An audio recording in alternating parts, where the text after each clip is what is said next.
বাংলাদেশ ইস্যুতে দেশের প্রধানমন্ত্রী নরেন্দ্র মোদীর দিকেই বল ঠেললেন মতুয়া মহাসংঘের নেতৃত্ব তথা সাংসদ মমতা বালা ঠাকুর। পূর্ব বর্ধমান জেলার গুসকরা শহরে শনিবার মতুয়াদের একটি মহামিলন উৎসবে যোগ দেন মমতা বালা। তিনি বলেন, বাংলাদেশের অত্যাচারিত মানুষদের নিয়ে দেশের প্রধানমন্ত্রী কোনো কথা বলছেন না, তাদের পাশে দাঁড়াচ্ছেন না। সাংবাদিকদের মুখোমুখি হয়ে মমতা বালা বললেন, আমাদেরই দেশের আরেক প্রধানমন্ত্রী ইন্দিরা গান্ধীর হাত ধরে পাকিস্তানের হাত থেকে মুক্তি পেয়েছিল বাংলাদেশ। বাংলাদেশের সমস্যা ওদের অভ্যন্তরীণ বিষয়, বাংলাদেশের বিষয়টি দুটি দেশের মধ্যের ব্যাপার, কিন্তু এটি নিয়ে আমাদের দেশের প্রধানমন্ত্রী কোনো কথা বলছেন না, বাংলাদেশের অত্যাচারিতদের পাশে দাঁড়াচ্ছেন না।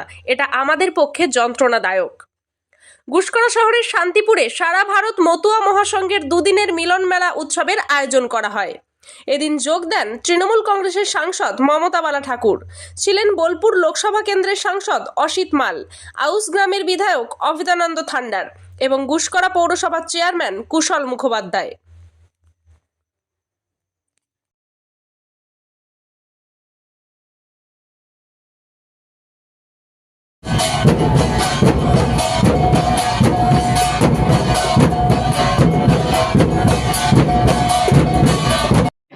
অবশ্যই তার কারণ হচ্ছে মাননীয় মুখ্যমন্ত্রী মমতা বন্দ্যোপাধ্যায় যে কাজ করেছে, আমরা কর্মরতে বিশ্বাসী, উন্নয়ন বিশ্বাসী, এবং সেখানে দাঁড়িয়ে এখানে 35,000 এইবারই আপনার লিড এই বিধানসভায়। আমাদের যে লোকসভা গেল, সেই লোকসভায় আমরা আশাবাদী যে আমাদের এই এলাকায় আরও সিট বাড়বে।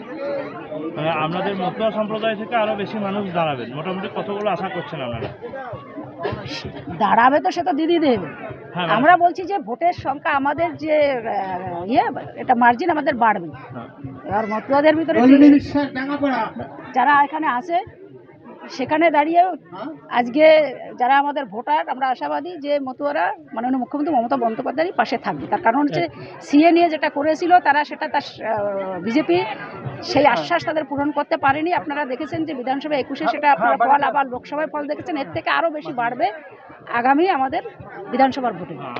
আমি বলছি যে এখনো পর্যন্ত একজন এমপি বাংলাদেশে সব থেকে বেশি অবহেলিত, সেটা নিয়ে কিছু বলবেন? শুনুন, এটা তো দুই দেশের ব্যাপার, ওদের অভ্যন্তরীণ ব্যাপার, এবং এটাকে নিয়ে ভারতবর্ষের প্রধানমন্ত্রী কোনো কথা বলছেন না।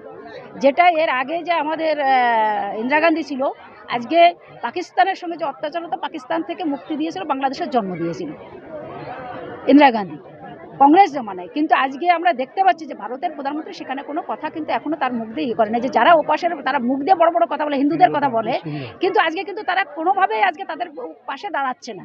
এটা কিন্তু আমাদের জন্য একটা যন্ত্রণাদায়ক, কেন আমাদের সমাজের লোক তো ওখানেও আছে। আমরা চাই যে ভারতবর্ষ এটা হচ্ছে দুই দেশের ব্যাপার। আমরা চাই যে উনি কিছু বলুক, তাদের পাশে দাঁড়াক, তাদের আশ্বাস দিক যে তারা ভালো থাকুক, কি যেভাবে হোক, যেভাবে ইন্দিরা গান্ধী দাঁড়িয়েছিল, আমরা আশাবাদী যে সেই জন্য এইভাবে দাঁড়ায়। 7 নম্বর ওয়ার্ডে কী ধরনের প্রোগ্রাম করা হলো আজকে? এটা মতুয়া মহামিলন উৎসব ছিল, যেখানে আমাদের সাধু দলপতি গোসাইদের কালকে রাত থেকে এসেছেন, এবং এখানে সঙ্গীত, হরিসঙ্গীত হয়েছে, রাতভর গান হয়েছে, সঙ্গীত হচ্ছে, হরির সঙ্গীত চলেছে, এবং সকালবেলায় আমাদের বিভিন্ন লোকাল নেতৃত্ব, রাজনীতিকদের নিয়ে একটা মতুয়া সম্মেলন করা হলো। মূলত এই অনুষ্ঠানে কে উপস্থিত ছিলেন আজকে?